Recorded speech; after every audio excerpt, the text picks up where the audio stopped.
one else has the responsibility to manage you. No one else can take the responsibility or will take. Don't expect it.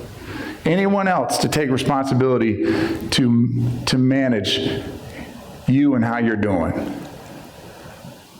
We got to take responsibility for that.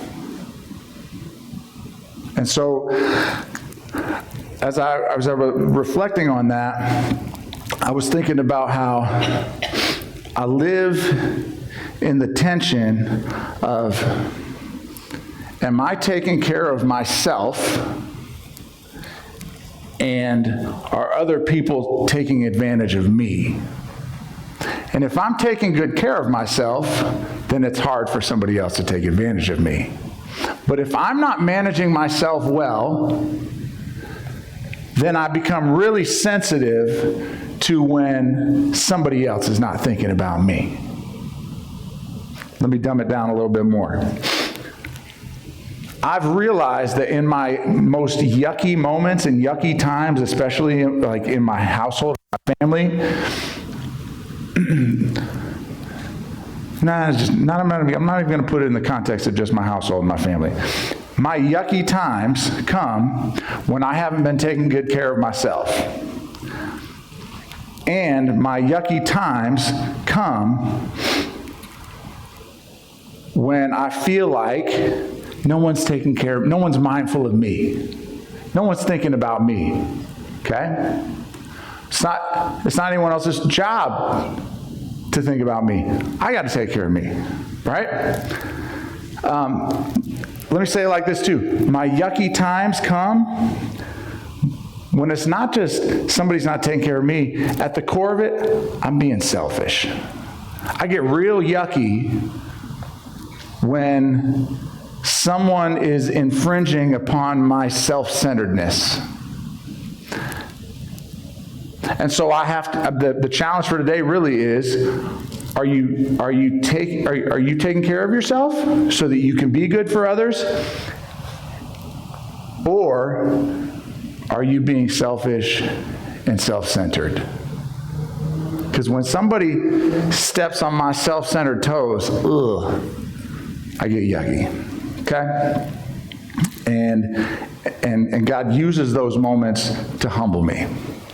Let's unpack this and sort through it. So I'm reading this week, and I saw something really cool, and I wanted to offer it to you. And so before we read, we're going to read a couple different passages today. We will revisit our homework. Denise, where are you hiding? You're good. That's fine. We don't have safe seats. Denise, make sure I come back to our homework, right? Before we look at this first passage, though, I want to ask you, if you were put in a position as a king, what's the first thing you would do? If you were given the authority to be a king or queen, royalty, think about that. Like, what's the first thing you would do? This is a good table topic conversation, okay? What's the first thing you would do? If you were put in a position of king, what's the first thing you would do? Any takers?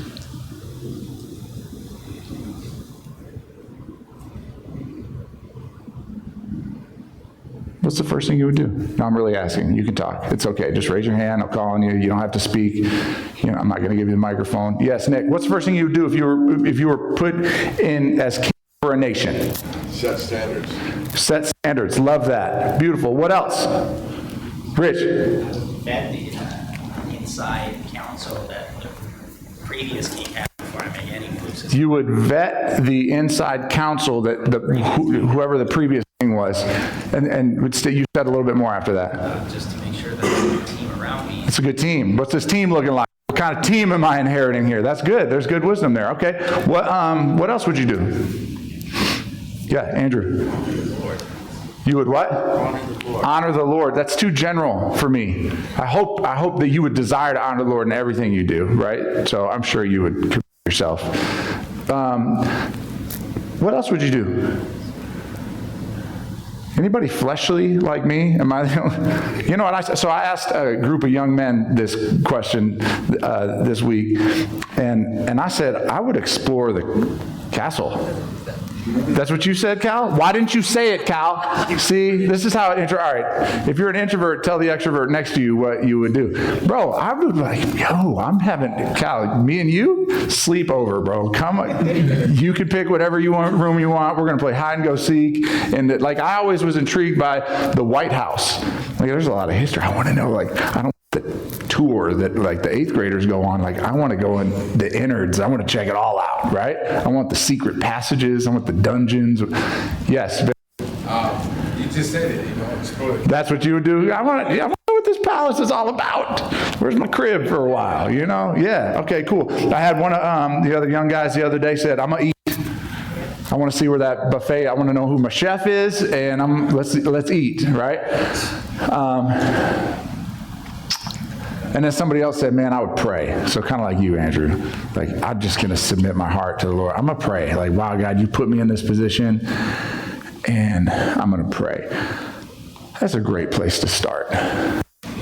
So I'm reading the Deuteronomy, and let's go to Deuteronomy 17. And what's going on here is, like I mentioned last week, we talked about obedience. And then here, Deuteronomy is a lot of speeches of Moses, a lot of sermons, a lot of him giving speeches, preparing the people for how they're supposed to behave and carry out life when they inherit the promised land, okay? And I thought it was interesting when I read Deuteronomy 17.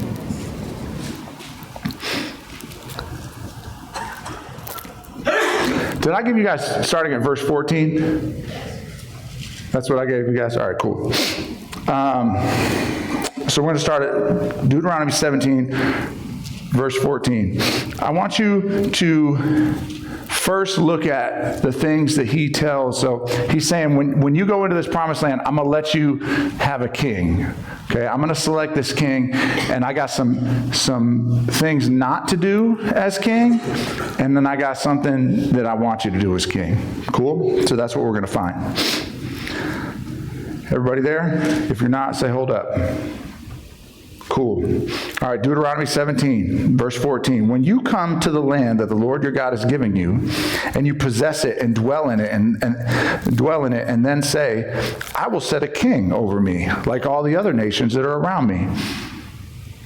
You may indeed set a king over you, whom the Lord your God will choose, one from among your brothers you shall set as king over you. You may not put a foreigner over you who is not your brother. Only he must, check this out, he must not acquire many horses for himself or cause the people to return to Egypt in order to acquire many horses. Since the Lord your God, since the Lord has said to you, you shall never return that way again.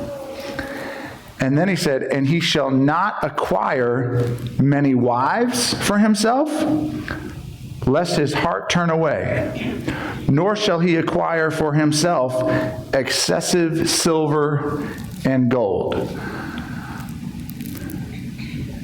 In general, he says, make sure that he doesn't abuse his power.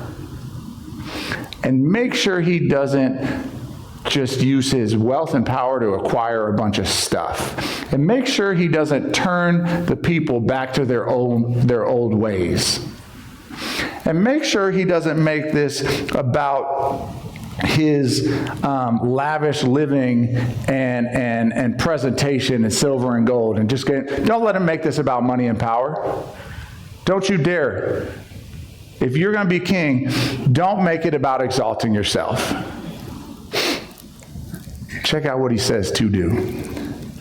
And when he sits on the throne of his kingdom, he shall write for himself in a book a copy of this law, approved by the Levitical priests. So he says, make sure all the stories and all the law that you've been given, make sure he writes down a copy for himself. Now, I don't know if he had a scribe or if he's got to do it in his own handwriting, but after it's written down, so what if my homework for y'all this week was, all right, copy the Bible by hand? I'm sure somebody's done it. That's not the homework, don't worry. But then take it to the priest to make sure they read over and say, yep, that's God's word. Make sure they fact check it. Make sure you exercise quality control to make sure this thing is being copied correctly. Because they didn't have talk to text back then. They had parchment or whatever, and yeah, you get the point. So make sure this king, make sure he reads it and copies it, because he knows if you copy it, then you have a more likelihood of remembering it and having it written on your heart. So he said, when he sits on his throne, he shall write for himself a copy of this law, approved by the Levitical priests, and it shall be with him, and he shall read it all the days of his life. I will repeat that. And he shall read it all the days of his life. And we shall read it all the days of our life. Because if the king was asked to do it, if the king was told to do it, how much more us? Okay? Keep going. So read it all the days of your life, that he may learn to fear the Lord his God by keeping all the words of this law and these statutes and doing that. What did you say, Nick? You said the first thing you would do is what? Set standards. Boom. That's a good idea. Well, God already set the standards. Now I want you to copy them down and memorize them. Got it? That he may learn to fear the Lord. Where was I? That he may learn to fear the Lord his God by keeping all the words of his law and these statutes, and doing them, that his heart may not be lifted up above his brothers, and that he may not turn aside from the commandment, either to the right or to the left, so that he may continue long in his kingdom, he and his children. That he may continue long in his kingdom, he and his children in Israel. Underline at the beginning of verse 20, that his heart may not be lifted up.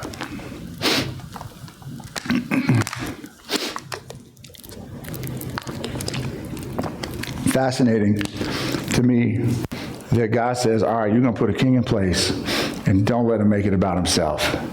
I want him to read my law and my word every single day. I want him to know the standards that I have set that really no one can live up to, because it's humbling, right? And I want him to do this so that he will fear me and respect me. I want him to put me over authority, because no one can, I learned this from Max, no one can be in authority unless they can learn to be under authority. So make sure that this king of yours is under my authority, and make sure he reads it every single day, so that his heart would not be lifted up above his brothers. And it doesn't say above his subjects. It says make sure he reads it every day so that his heart would not be lifted up above his brothers. Make sure we're all on the same page. Now, let's be clear. I'm not a king. Now, we're royalty, like we're children of the king. I'm a child of the king, right? Like, we are very valuable. Like royalty, Dad's a king, but you and I, man, we're just people. We're part of the flock. And so, if the king shouldn't be exalted above his brothers, then there is no other brother that should be exalted above a brother. Cool? We had some homework this week, right, Denise? Right? And what was that homework, Denise? It was the good old Samaritan. Let's go to that passage. All the way over to your right, Luke 10. Thank you, Lord. Hey, Louis, can you close that door right there? Yes, Lou. Can you close that, Coach Lou? Close that door right there so we close the heat in this place as much as possible. Thank you, bro.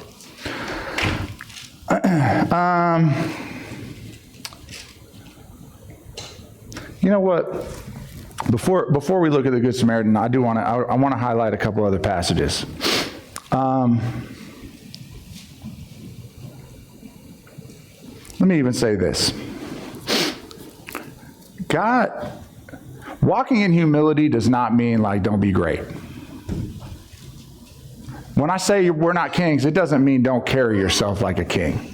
Because as far as I'm concerned, it's good to carry yourself like a king if the king is told not to exalt himself over anybody. Oh yeah, man, that doorknob, yeah, I forgot, my bad. Now you're gonna have to go around to open it. Yeah, yeah. We'll get there. We'll figure it out. Sorry about that. All right, edit that part out. Sorry, everybody back home. You have no idea what's going on. Okay, what was I talking about? Okay, humility. The disciples were just like us. And there's a story in Mark where they get into an argument about who's the best. Right? I love that. Like, man, these teenage young men are getting into an argument about who's the greatest disciple among them. Who's the best student of Jesus? Who do you guys think is the best student of Jesus here? You know what the right answer is? You guys should all be raising your hand. It's me. It's me. Now, Jesus doesn't rebuke them. I don't know, I'm a great student. I had a conversation with a young man recently. I did some work at the Boys and Girls Club, and I said, raise your hand, because when I was your age, I thought I wasn't a very good student. Raise your hand if you don't think you're a good student. So that's your choice. Raise your hand if you're a great student. Raise your hand if you're a great student of Jesus. That means you're a disciple. I stand every morning, for those of you who are on time, little shade thrown right there, right? But I stand up and I say, hey, we are disciples. We're learners. I'm a great student. That's a choice. You've chosen to be a disciple of Jesus. You're following him. Hey, man, I'm a great student. All right, well, who's the best? And guess what? Jesus he comes to me and says, hey, what were you guys talking about? When we were out in the streets, what were y'all talking about? I heard you guys getting into it. What were you guys talking about? And we were talking about, like, who's the best? Who's the greatest? And check this, Jesus doesn't say, don't ever talk about that again. Don't you dare cultivate that competitive spirit amongst yourselves. He doesn't get mad at them for talking about who's the greatest. Great. That's a great conversation to have. But let's just make sure that you guys understand what greatness really is.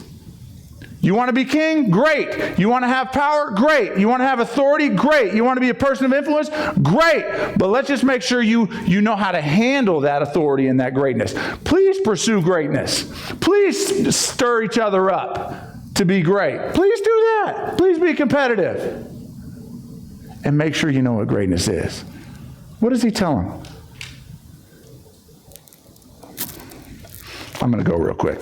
Mark, if you're quick with it, go with me. Mark 9:35. Mark 9:35 says, and he sat down and called the 12, and he said to them, if anyone would be first, he must be last of all, and what? Servant of all. Flip over to your right to Mark 10. Again, James and John, the two of the dudes that were closest, like his inner circle, it was James, John, and Peter.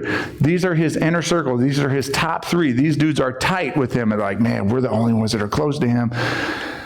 And so them and their mom, like, they want security in heaven. They want authority in heaven. They start talking about, well, hey, let one sit at your right hand and one sit at your left. And Jesus, who's king, says, man, in verse 45, Mark 10, for even the Son of Man came not to be served, but to serve, and to give his life as a ransom for many. We are most like God. I've heard it said before. I didn't make this up. We are most like God. We are most like Jesus when we are serving and giving. So today we're going to focus on servanthood. Next week we're going to focus more on giving. But the truth is, kind of like how we talked about obedience last week. The same way we can't obey ourselves into right relationship with God, okay? We can't serve ourselves into right relationship with God. Obedience has to come from a heart of gratitude that God made us right with the Father. Jesus made us right with the Father, so we want to be obedient to him because his ways are better than our ways. And if we don't walk in his ways, then we're going to go astray and we're going to do stupid stuff. Well, we can't serve ourselves into right relationship with God. A lot of times, I've seen it over the years. Or shoot, I was just having a conversation with Oscar this week, talking about how I used to perform. I was a performance-based Christian. I was an outside-in Christian, not an inside-out Christian. And so what I'm saying, in order for us to be servants, we have to have servants' hearts. We can't do service to get to God, help me explain this. It's not doing the service that makes us good people. It's the transformation of the heart that turns us into a servant. Now, let's go look at the homework. Luke chapter 10.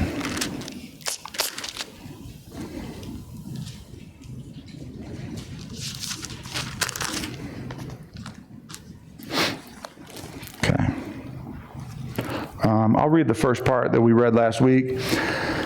Luke chapter 10, verse 25. And behold, a lawyer stood up to put him to the test, saying, Teacher, what shall I do to inherit eternal life? He said to him, What is written in the law? How do you read it? And he answered, You shall love the Lord your God with all your heart, with all your soul, with all your strength, and with all your mind, and your neighbor as yourself. And he said to him, You have answered correctly. Do this, and you will live. But he, desiring to justify himself, because there was conviction, because he knows, like, man, I don't do this perfectly. Desiring to justify himself, said to Jesus, Hey, and who is my neighbor? Like, who am I supposed to direct my love towards? Jesus replied, A man was going down, and I like how they call this a parable.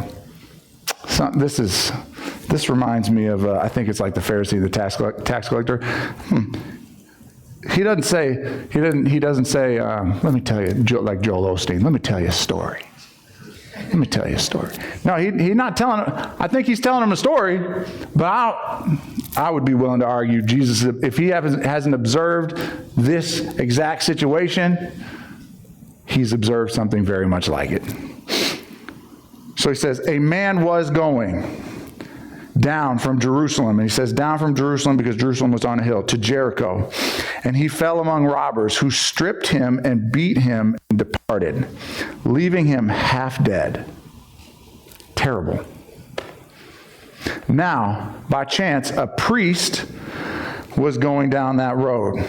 And when he saw him, he passed by on the other side. Okay?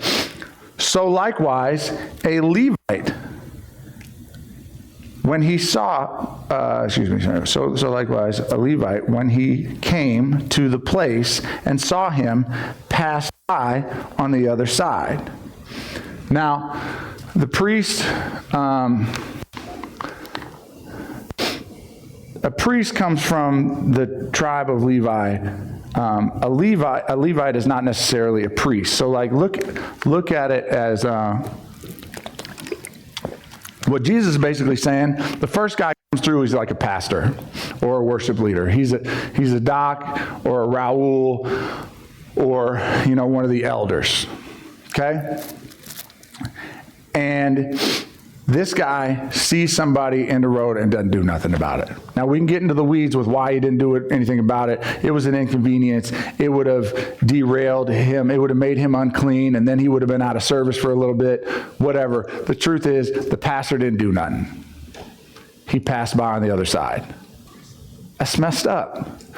So then the Levite comes along. This is like somebody who's really active in the church, like a deacon or, a Liz, somebody who, Paris, the greeter, this is the person that you see active in the church. It's a minister, it's a deacon, it's a church leader, gets to the person, and likewise passes by on the other side and doesn't do anything.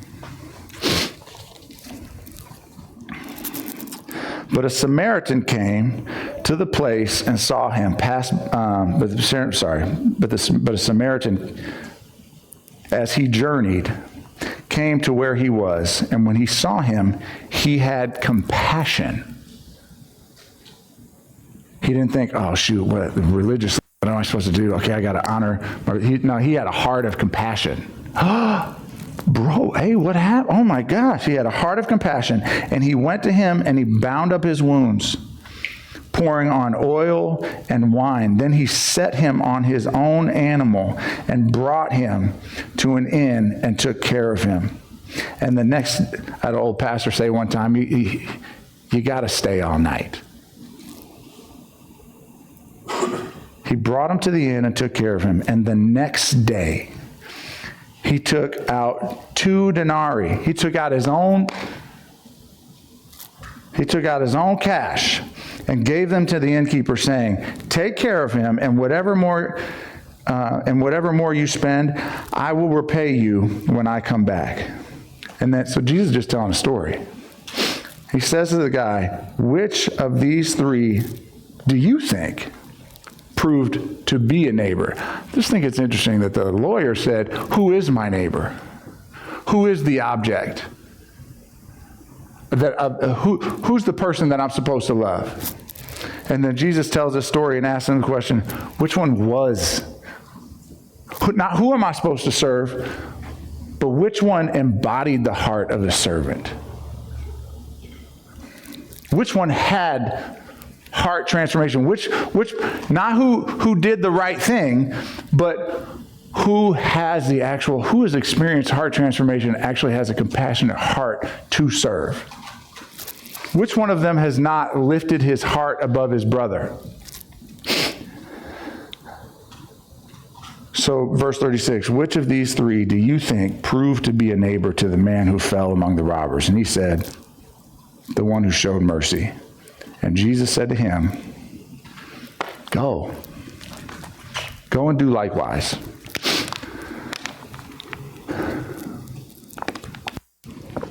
As we talk about having a heart to serve and giving, there's 3 words that I want us to consider.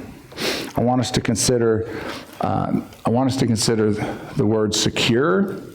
I want us to consider the word selfless and servant. Are you secure enough to serve? And then looking ahead to next week, are you secure enough? Like, do you realize that God's got you enough for you to give? Or are we so insecure that we can't look outside of ourselves to see the needs of others? Are we so self-consumed and so worried about ourselves that we forget the security that we have in Jesus, that we can't realize, like, other people need us? I've been meditating a lot lately, last couple weeks, on, does anybody know C.S. Lewis' quote or definition of humility? It's so good. He says something like, humility is not thinking less of yourself, but thinking of yourself less. I have botched the idea of humility. I have walked in false humility for many years. Not saying I still am, but I have, okay? And so I'm constantly looking at this. No, I need to have high value of myself. Humility is not thinking less of yourself. No, know exactly who you are. Know the value that you have. But just don't always think of yourself. Think of yourself less. Be so secure in who you are in the Lord that you're able to look outside of yourself and not think about you and what you need all the time. And think about others. Now, the reason I wanted to read that Good Samaritan story is that guy needed heart transformation. And he comes to Jesus, and Jesus is challenging his heart. We are naturally selfish people. We are naturally self-centered people. It grieves me when I watch people in our society live with a mindlessness of others. It grieves me. It bothers me. It irritates me. And I can do the same thing. Like I said in the beginning, I get real yucky when people are interrupting my self-centeredness. When people are getting in my way. I get nasty. It gets ugly.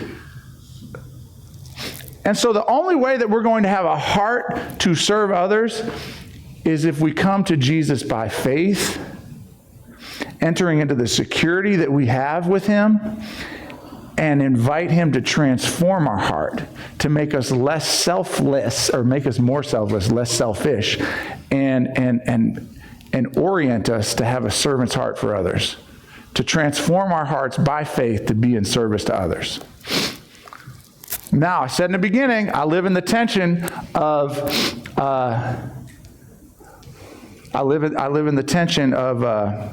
man, how did I say that in the beginning?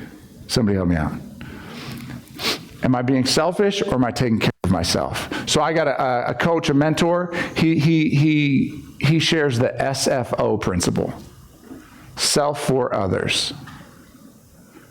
It is absolutely important to not think less of yourself, but to think high enough of yourself to take care of you. Why? So you can be good for others. Okay? Humility is not thinking less of yourself. No, value you. Take care of you. Why? So that you can be good for others.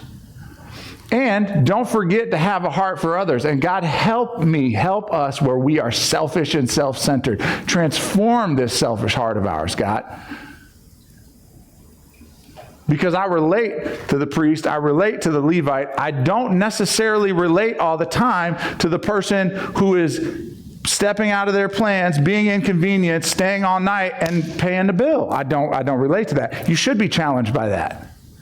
If you're sitting here saying, "Oh yeah, those guys are bad," no, we're supposed to identify with the guy that needs the heart transformation. We're supposed to be challenged by this story. So SFO, self for others. Are you taking care of yourself? Not only that, are you entering into a space where you recognize the security that we have in Jesus, so that you can realize, I'm good. Now who can I serve? It's the airplane principle. I want you guys know what I'm talking about with the airplane principle? What do they tell you? You get on an airplane and they say, well, if there's a change in cabin pressure, then oxygen masks will mysteriously pop out of nowhere, and you're going to put it. Has anyone ever experienced that? Wow. Okay. Story for later. See you in the courtyard, James. All right. I never have, but we all know. We all know what we're supposed to do, right? We're supposed to put on our own mask so that we can breathe and then help the person next to you. Put yourself in that situation. Is your first inclination, if you're sitting, let's just imagine you're sitting next to your child. Changing turbulence, changing cabin pressure.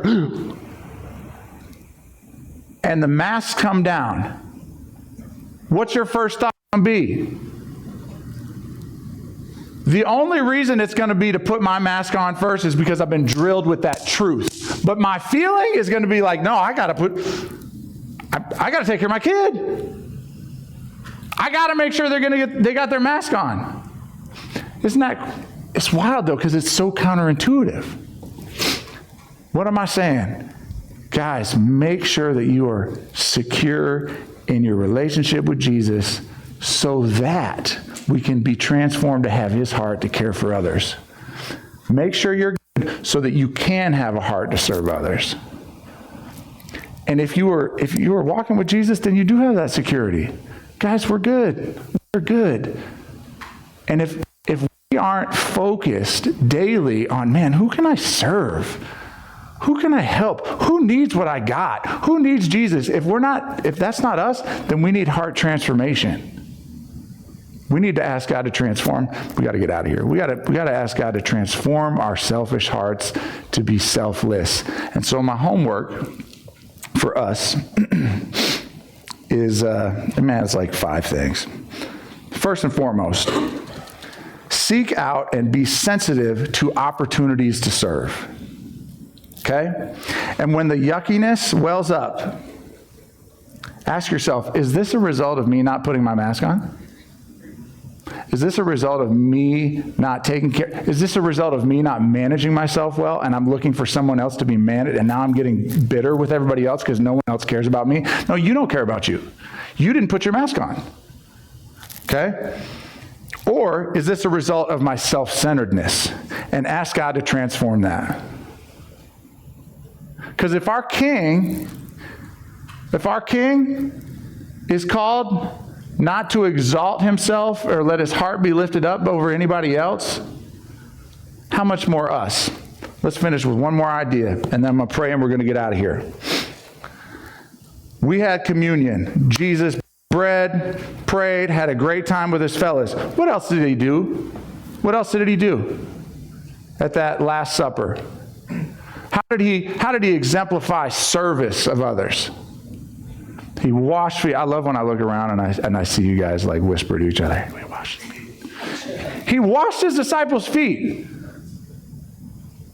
Another caveat to our homework, read this bad boy every day. If the king's got to read it every day, we got to read it every day. Do as our king does. Jesus washed feet.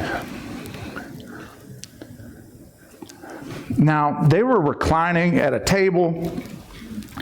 The point is this, man. His heart was pretty low. And the reason that our king, the reason that our king is supposed to read, the king of Israel was supposed to read his word every day. Why? Is so that his heart wouldn't be lifted up above his brothers. And so Jesus modeled being a king whose heart was literally placed below his brothers. And so if I have a heart that is lifted up above anybody else, if you have a heart that is lifted up above anybody else, it would be real hard to have a heart to serve others if we're not walking in the same humility that was modeled by our King. Let's pray. Lord Jesus, thank you so much for your grace, your goodness.